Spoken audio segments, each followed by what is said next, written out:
Hello, ladies and gentlemen. We are back with more Cosmonarchy castovers, and I am going to be casting JarrellStorm versus DeadInfested. I believe these are ZVPs. It's actually one of the matchups we haven't casted too much of recently, with all of the changes since Tyrant's Tale. But hey, if you're new to Cosmonarchy, or if you're just interested in Cosmonarchy competition, then you should know that we have a prize pool of $1,000 for our very next event, Acropolis number 2. It's going to kick off in the end of October with the open qualifier where anybody can sign up for it. So I urge you to check out our Discord server with the link in the description. If you're not there already, you can look at the Cosmonarchy tournaments section of the server. We've got a CM tournaments channel. You can look at that and say, wow, what a great tournament. And then sign up for it when we have the signups open, which should be within the next week, I would say.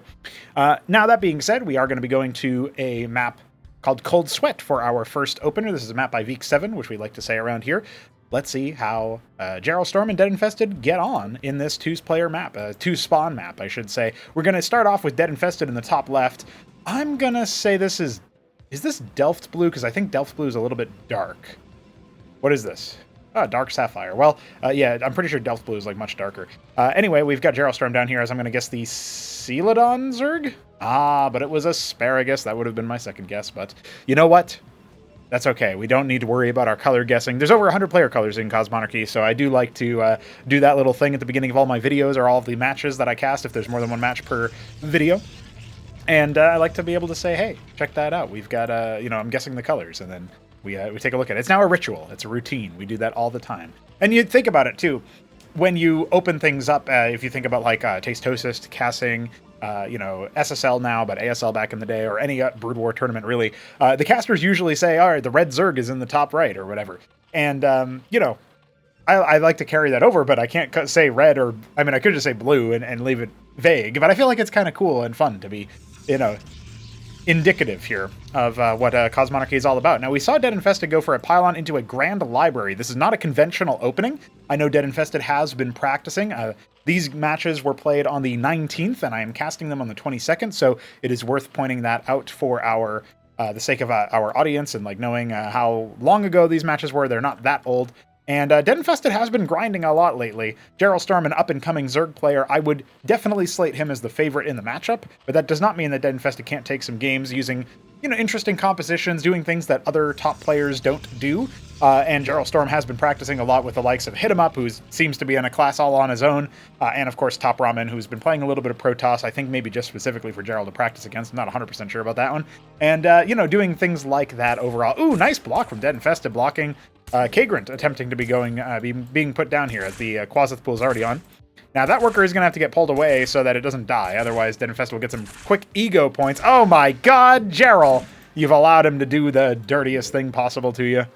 Now, an Awfuleth did come out quite fast here. It looks like this is going to be the strategy that Jack Yelansky, a Zerg I hope to see return to active play as soon as possible. He basically popularized this strategy, or this, this micro decision of taking an Awfuleth and picking up your Kagrant and bringing it over to the choke point where you don't have Kagra spread, right? And so it looks like maybe he wasn't quite happy with that placement. He wants to leave a little bit of a gap. This is actually not, I'm not sure if that was deliberate as far as, like, that's what Jarrell specifically wanted to do, because it can be a little bit tricky to pick an exact position for where you want the structure to unload on. But it's kind of interesting to me that he ended up doing that, because that does mean that you will end up having a little bit of movement to move the Zethicores around and stuff, right? So any sort of units that you're going to have, Zethicores being the Zergling equivalent in Cosmonarchy, that definitely gives you some options. So the Atreus is out, the Hierophant is out, so this means that you package these together, you've got a Hierophant that can slow units on hit, and you've got the Atreus that can deal some splash damage. I'm curious as to what DeadInfested is thinking. I think maybe he scouted the Awfuleth and assumed that a drop was going to be incoming, and that's one of the reasons why the Hierophant is stationed in the bottom of his base, and also probably one of the reasons why a Warden is going up inside his main. But the Awfuleth is coming, it just doesn't have any units in it. Now, Jarrell is the type of guy to drop a bunch of Quasilisks, which are a small ranged unit that you can make once you have a pool. These early structures give you 2 units per tech structure, and you can evolve them for an additional 2 units, and that you can then evolve that again another time if you want to, or skip directly ahead to that tier 2 evolution once you are at tier 2, which is a very expensive price. Now, this Hierophant is going to confirm that the Awfuleth will die. However, Jarrell does get deep enough to see no expansion and as far as he can tell so far, it's going to be a Grand Library and a Gateway is all he will have espied. He has a worker going to the middle of the map. I'm not sure if that's a follow-up scout or if that's accidental or something, but I suppose we'll find out the opportunity. Noting here that Jarrell has a slight worker advantage, this is only going to start to move up as additional workers get made. Interesting here that we have the workers end up dying there. Or the one worker scout ends up dying and potentially revealing a move out that might provoke Jarrell towards making some more static defense or some more units. Looks like it's going to be the former for now. But DeadInfested, the problem is, I think with only two only two production facilities, it does feel to me that DeadInfested is in a tight spot here where he's not really going to be able to get too much done with his military because he has to break the circuits, right? Which he can't really do because he has no zealots. He has no sustain for, ecclesiasts to keep his a melee front line, which also doesn't exist out. I guess if he had amaranths, I would favor him a little bit more because the amaranths, they are basically like zealots, but they have shield steel. So they keep themselves alive quite nicely. And also, worth noting here, if the Hierophants can debuff the circuits will attack slower. So that is another feature or another little detail here. The red overlay means that they're attacking slower. That does reduce their DPS. Unfortunately, though, as you can see there, the circuit count is a little bit too high. That attack, that move out coming in much slower than DeadInfested would have wanted to punish. But he's also been very behind in terms of his expansion timing of the Zerg, so it's not like he has an economy sort of advantage or something like that to fall back on. Jarrell has powered up to 33 workers, and this is in large part due to the fact that he wasn't really punished for not making any units during these situations. He's even going to go ahead and transfer a K-Grunt with a fresh Ovolith that he made, and that is going to allow him to start putting up a bit of a foothold over there so that he can take a fast third base. So I think we've kind of identified what Jarrell wants out of this game, and it is going to be a more macro-oriented 3-base power before he can maybe jump up to tier 2. He has banking a lot of Vespene and producing additional workers. He does not feel threatened whatsoever, and I'm sure part of that is his scout with the Ovolith confirming, at least so far from what he's seen, that there are no production structures that could threaten him. Now, I feel like this is a little bit risky because, there could be structures down here that he didn't see, right? This Droleth is going to kind of give the game away, I think, if DeadInfested is paying attention, that there's something going on over here. It looks like this force should be able to step on this attack, for this static defense here. So that is going to cause a significant amount of, I would say, disruption here.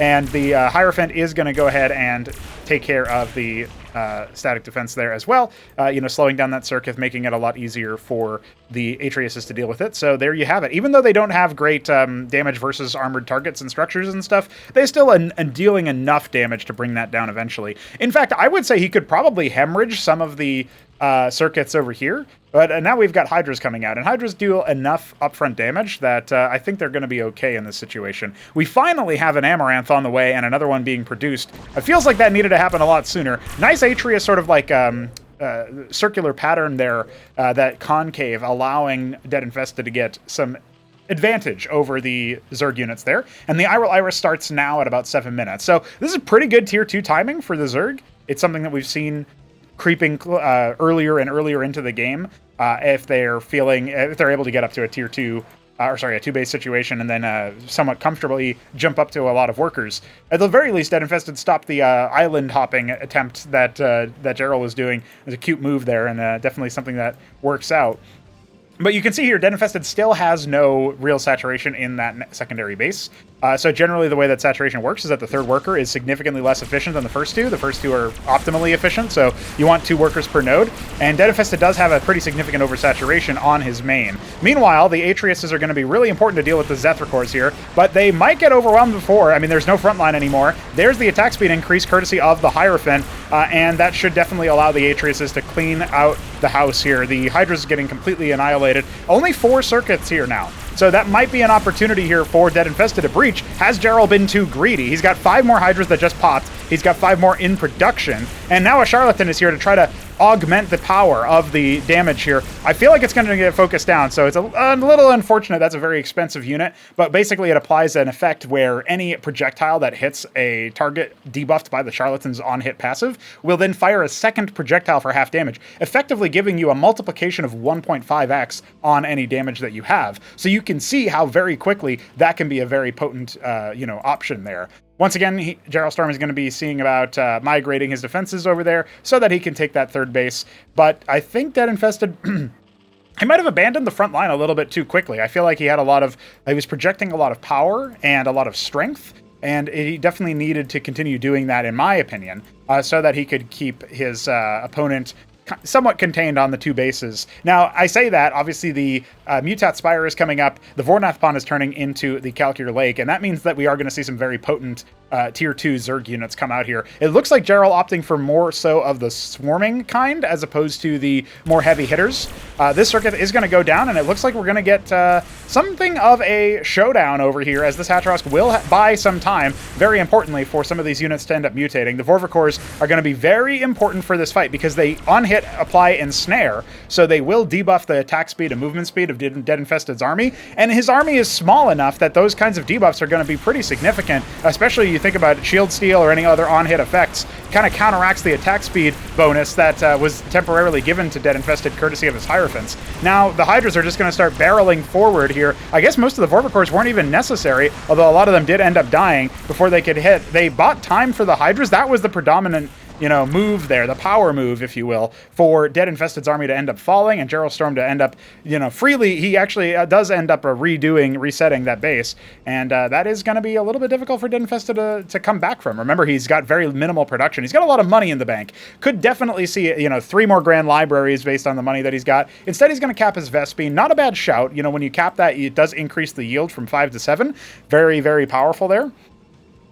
I don't know about whether or not the Pertathalor army that JarrellStorm is putting together is going to be super significant here, because I feel like what really allowed his Hydras to get a lot of value there was the Zethrakor frontline, the Vorvikor frontline, the idea that he could basically occupy the splash of the Atriuses and the attention of everything else. I definitely feel like that would have been somewhat useful. Now, that being said, one of the things I'm noticing here is that obviously the DeadInfested is now filling a little bit, maybe pseudo-contained. He's putting down extra static defense. The Pertathalors are going to be really good at dealing with that. They're basically artillery units. Anytime you have a Zerg unit name with Thalor as the suffix, it means it's an artillery unit. So its range is exceeding 8, or equal to or exceeding 8, something to that effect. There's the Bactalisk, which is, I believe, 7 range, and that is about where the cutoff ends. So Lisk is like mid-range, and Thalor is long range, and Rokor is melee, or short range. And there you have it. Then there's Leth, which is like Droleth, and Gosvaleth, and is there still an Avaleth somewhere? I think it's patrolling over here, and that's like utility unit, right? So now a 4th base coming in the traditionally common 3rd base spot, because 6 o'clock is where JarrellStorm chose to expand to his 3rd base, at the same time as DeadInfested is taking a 3rd base. So definitely behind in tempo as far as, getting those extra bases up. I feel like that's been the name of the game so far that's allowed Jarrell to stretch ahead in worker count. But remember, the Zerg army does kind of need that extra worker count, because if they have less workers than their opponent, or equal workers than their opponent, their army is not going to be as efficient, as good as what the other races can field. That's like a general rule. It's not always true, but the compositions that I see being popular for something like the Protoss players typically are pretty good at dealing with Zerg on even keel terrain. Like, if you're both at 50 workers or so, then yeah, you're probably going to end up losing those engagements unless you take a superior strategy for how you engage. Like, you might go for a surround, you might try to, specifically do some micro. You can micro your way out. There's still play in an even keel situation. But that is something that you got to watch out for.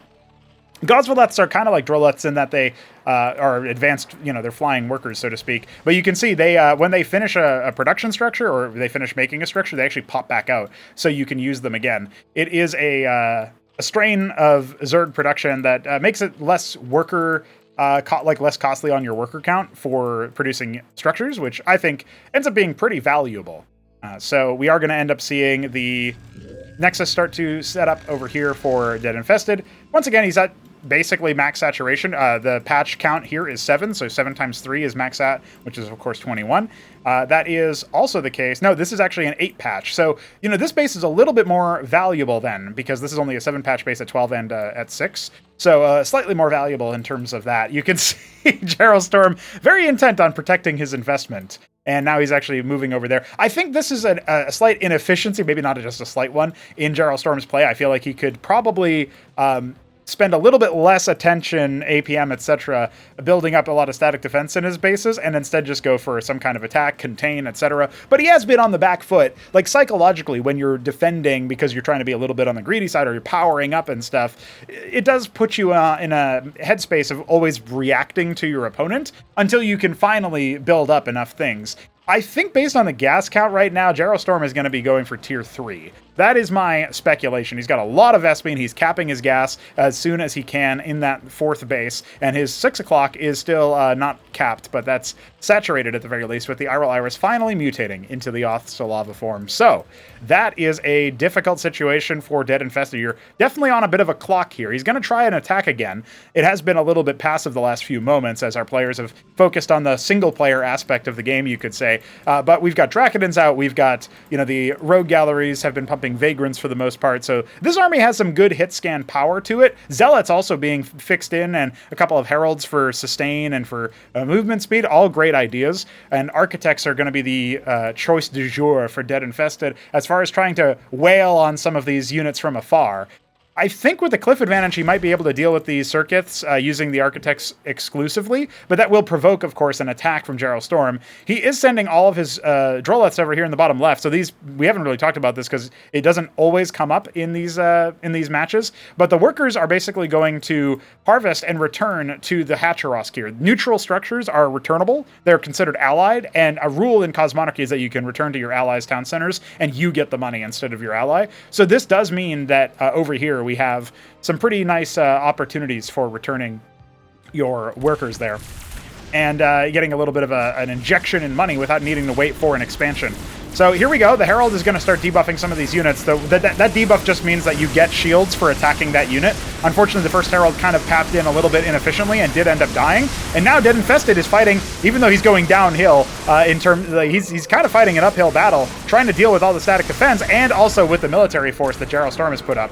Battle Worker has also been sighted. There is a witness with this army, which is allowing you to detect and see hidden targets and stuff like that. I think he should definitely park this like right here so he can see where the army is. And now you can see he's going to go ahead and wrap around. This can be challenging terrain to path around. If you right-click here-ish, and your army is like up this cliff, yeah, if you right-click towards the middle of the map, sometimes your units will move down, and sometimes your units will move up, and they get split and what have you.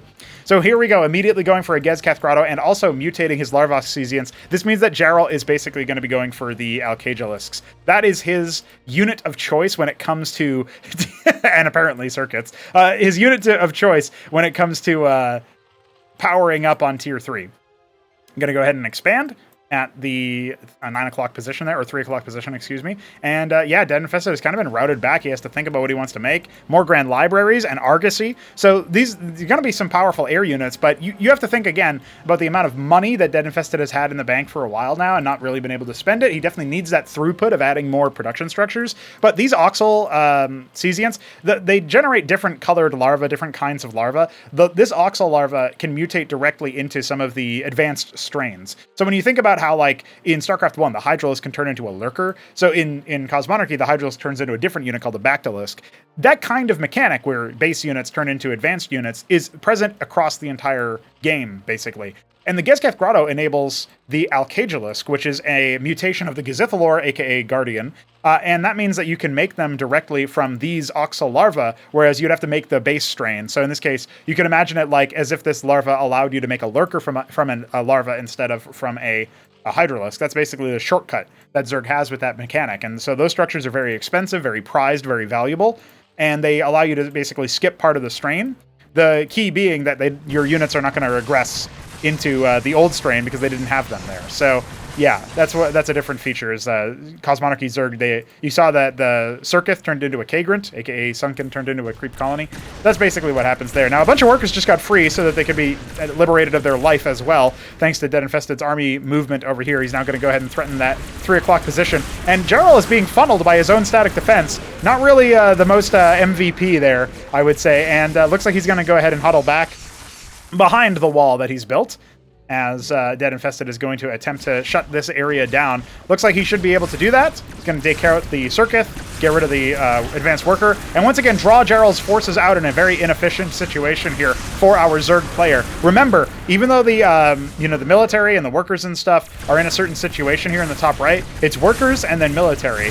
And Jarrell, he has a lot of military units, right? But they're mostly getting clogged up over here, so effectively this number is much reduced. He needs to move out into the middle of the map and try to contest this Protoss army more directly. So I definitely think that a weakness of his, you can see his units kind of getting clogged up over here because he probably issued like a stop command at some point at an inopportune time. A weakness of Jarrell's, I think, is like the decisive movement of his army, and then he overproduces static defense on positions that aren't actively being threatened, and hopes that he can just go for some kind of move. Now, DeadInfested uses these witnesses to see these units. His Hierophants are going to slow this stuff down. These units are basically dead in the water, and these are the advanced units that JarrellStorm spent so much effort trying to make and put up in a right position, but now they're kind of caught in the middle of nowhere. There's an Empyrean out for some good damage. The rest of the anti-surface army is going to go ahead and potentially charge out down here, and that's a dead Alcagilus, 5 more in production. Yeah, you've got all of these units over here. DeadInfested, are you jumping the gun by trying to attack into this position? I'm not so sure. He makes good picks onto those Alcagilusks, those very powerful Space Whale type units,